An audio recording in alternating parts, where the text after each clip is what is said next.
Of today's top story, the Congolese Justice Minister has condemned an attempted breakout at the country's largest prison, which killed 129 people, as a premeditated act of sabotage. An investigation is underway to identify and prosecute those responsible. Officials said 24 inmates were shot dead during the prison break, others suffocated in a crush. The minister has halted the transfer of inmates to the facility and pledged to intensify efforts to decongest prisons nationwide. Well, thanks for joining us on Focus on Africa. I'm Wahiga Mwaura. Until tomorrow, goodbye for now.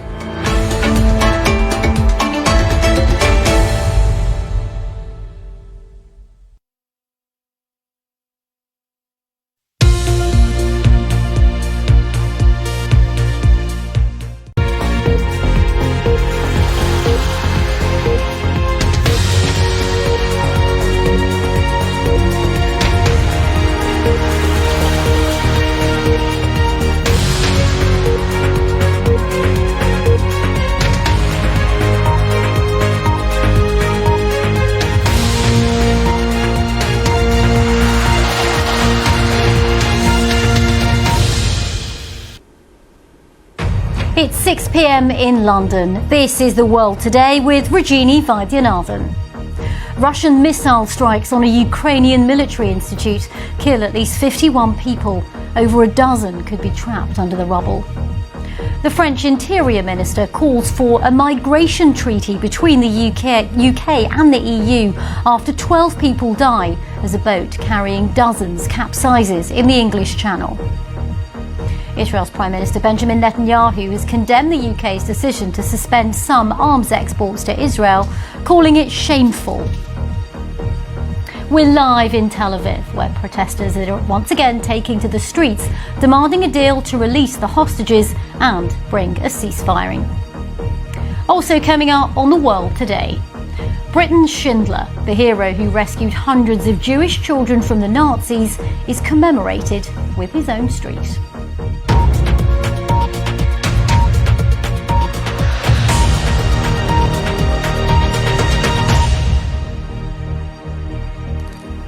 Hello and welcome to The World Today, where we bring you an hour of international news from the BBC.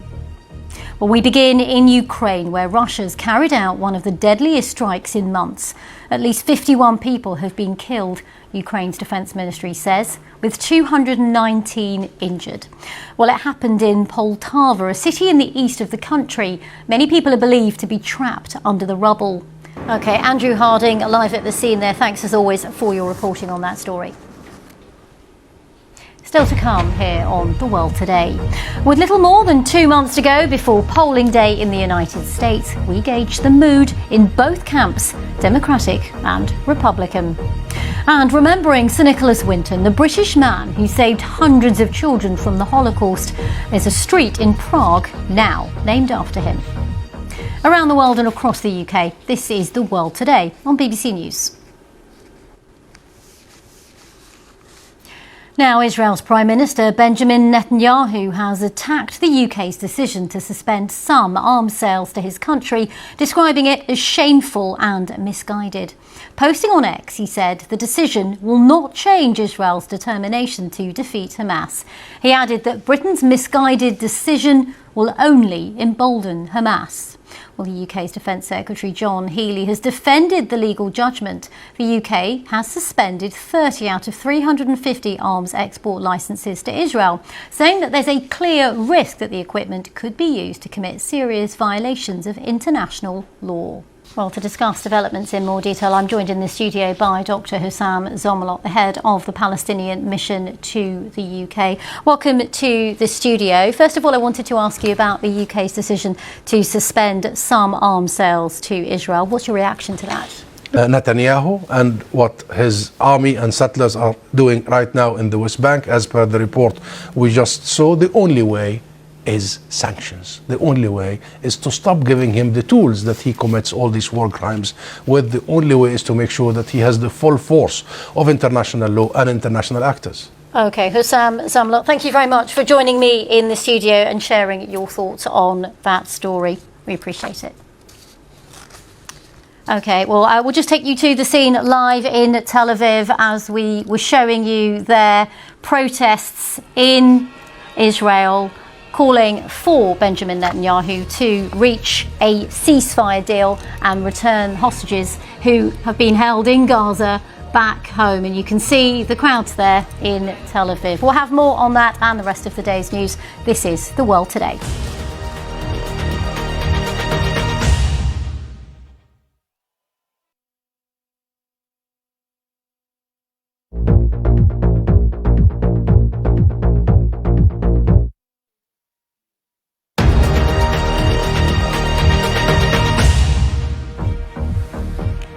This is BBC News, the headlines.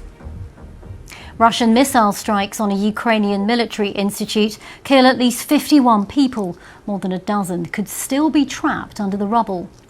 The French Interior Minister calls for a migration treaty between the UK and the EU after 12 people die as a boat carrying them capsizes in the English Channel. Benjamin Netanyahu's condemned the UK's decision to suspend some arms exports to Israel, describing it as shameful. And Britain's Schindler, commemorated with his own street. Nicholas Winton is the hero who rescued hundreds of Jewish children from the Nazis. We'll be live with one of the children he saved.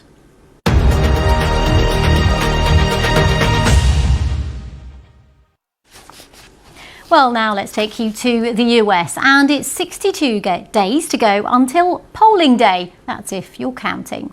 Well, Monday was Labor Day in the United States, which saw Kamala Harris and Joe Biden out on the campaign trail. It was their first joint appearance since Ms. Harris formally accepted the Democratic nomination at her party's convention in Chicago. Okay, fascinating stuff. William Dalrymple, your new book is called The Golden Road. Thanks for joining us. Thanks for having me on. Still to come here on The World Today. The social media platform X is under scrutiny after it emerges that a post which could result in a British woman serving a substantial prison sentence did not violate its rules. And remembering Sir Nicholas Winton, the British man who saved hundreds of children from the Holocaust, as a street in Prague is now named after him. Around the world and across the UK, this is The World Today on BBC News.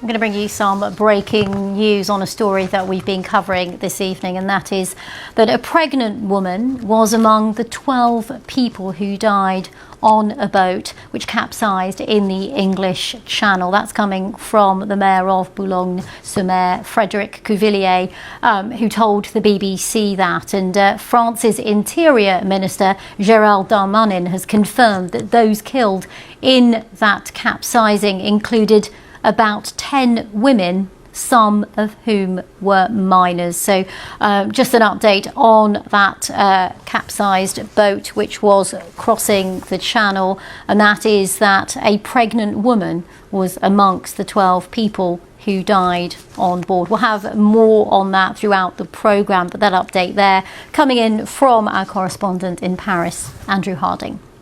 Well, before we go, let's take you to the scene live in Tel Aviv as protesters have gathered there calling for Benjamin Netanyahu to agree to a ceasefire deal. Protesters have blocked a police car and they're holding their phones in the air as that protest continues on. This is The World Today.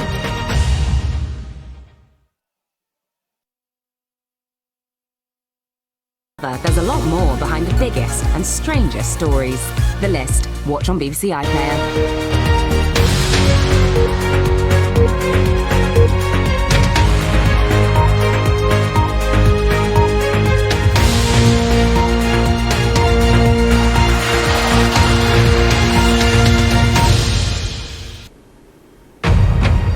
It's 7 p.m. in London. This is The World Today with Rajini Vaidyanathan.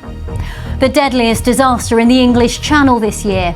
A pregnant woman's among 12 people who've died as a boat carrying migrants capsizes. Russian missile strikes on a Ukrainian military institute kill at least 51 people. Over a dozen could be trapped under the rubble. Benjamin Netanyahu's condemned the UK's decision to suspend some arms exports to Israel, describing it as shameful.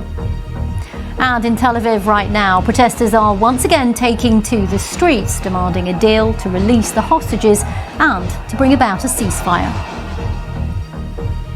Also coming up on The World Today, Britain's Schindler, commemorated with his own street. Nicholas Winton's the hero who rescued hundreds of Jewish children from the Nazis.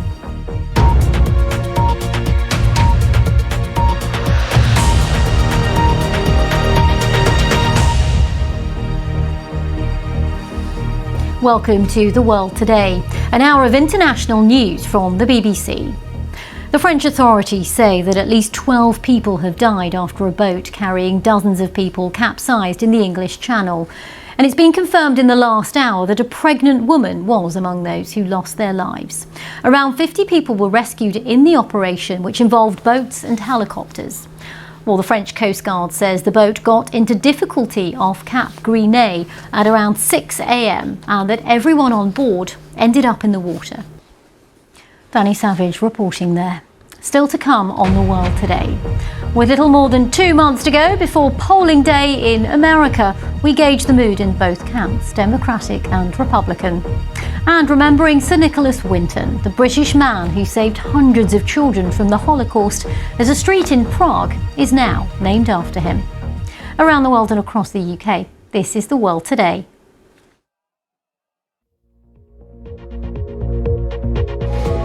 I owe everything to my grandma and her cooking. Our food is traditional and innovative. My business grew quickly, and I really want to keep putting my passion for food first. So we digitalize with Alipay Plus D-Store to manage payments and operations efficiently. My dashboard shows me how the store is operating. One day, people will know this dish is from the Hainan story. It's about a promise to my grandmother that will carry on her legacy with pride. We're going to start with what's happening when it comes to climate change.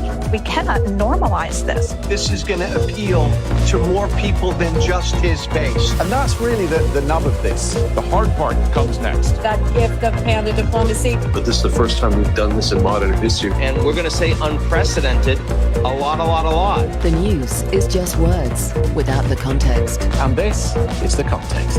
The Context with Christian Fraser on BBC News.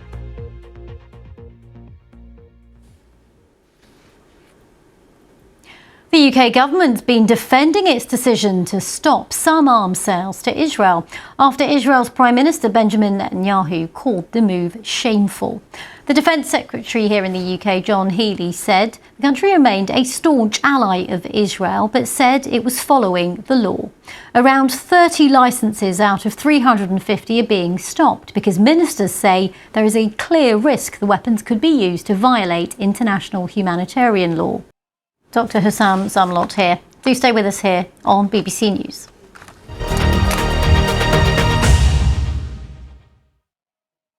Hello, it does remain unseasonably Today hot. has been a very mixed affair weather-wise across Europe. the UK. Particularly We've across seen the some eastern spells half. The world is fast-moving and can be confusing. So let's talk about it. 5 Live Breakfast with Rachel and Rick. Listen on BBC Sounds.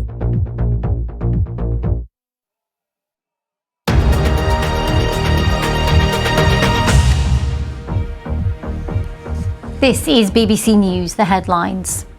The deadliest disaster in the English Channel this year. A pregnant woman is among the 12 people who died as a boat capsizes. Russian missile strikes on a Ukrainian military institute killed at least 51 people. Over a dozen could be trapped under the rubble. Benjamin Netanyahu has condemned the UK's decision to suspend some arms exports to Israel, describing it as shameful.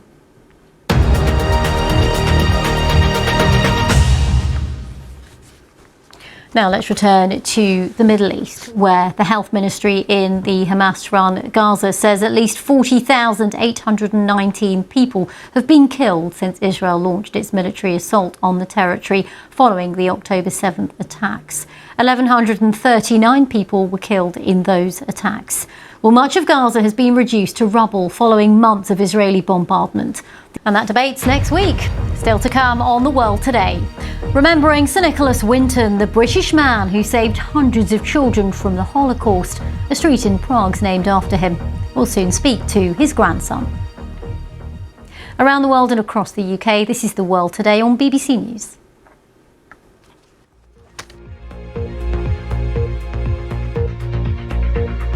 Between the 16th century BC and 12th century AD, the longest-lasting Andean civilization developed near Lake Titicaca, which is located in the Andes Mountains on the border of Bolivia and Peru.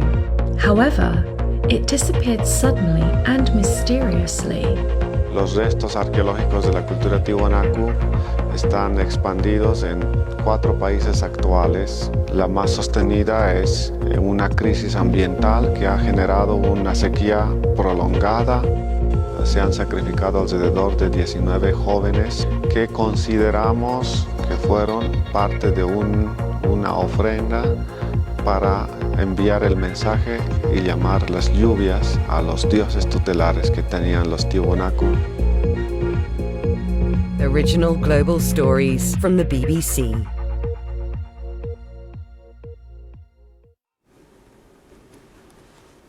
He was known as Britain's Schindler.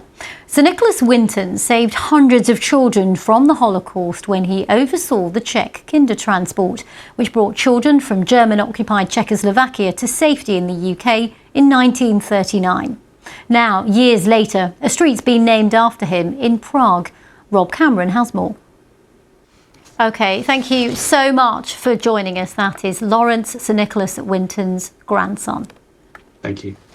Now, some news that's come into us, and that is that the singer Sir Elton John says he's been left with only limited vision after a severe eye infection. He's revealed that in a post on Instagram just now. He said, over the summer, I've been dealing with a severe eye infection, which has unfortunately left me with only limited vision in one eye. I'm healing, Sir Elton goes on to say, but it's an extremely slow process and will take some time before sight returns to the impacted eye. I'm so grateful for the excellent team of doctors and nurses and my family who have taken such good care of me over the last several weeks. I've been quietly spending the summer recuperating at home, and I'm feeling positive about the progress I have made in my healing and my recovery so far. So a post there on Instagram from Sir Elton John, who says he's been left with limited vision after a severe eye infection. You're watching BBC News. Now, Japan's Junko Hagiwara has caused a stir in Spain's traditional flamenco world by unexpectedly winning the prize for Best Dancer at the country's leading flamenco festival, the first foreigner to do so. The 48-year-old, who performs under the stage name La Junko, was met with a mixture of applause and some jeering when awarded with Best Female Dancer at the annual Cante de las Minas festival. And a health update about Sir Elton John. He's been posting on Instagram saying that he's been left with only limited vision after a severe eye infection. He said, over the summer, I've been dealing with a severe eye infection, which has unfortunately left me with only limited vision in one eye. I'm healing, he went on to say, but it's an extremely slow process and will take some time before sight returns to the impacted eye. Well, we wish Sir Elton very well. Well, that's it for me. Christian Fraser's up next with The Context. Thanks for watching. Do stay with us.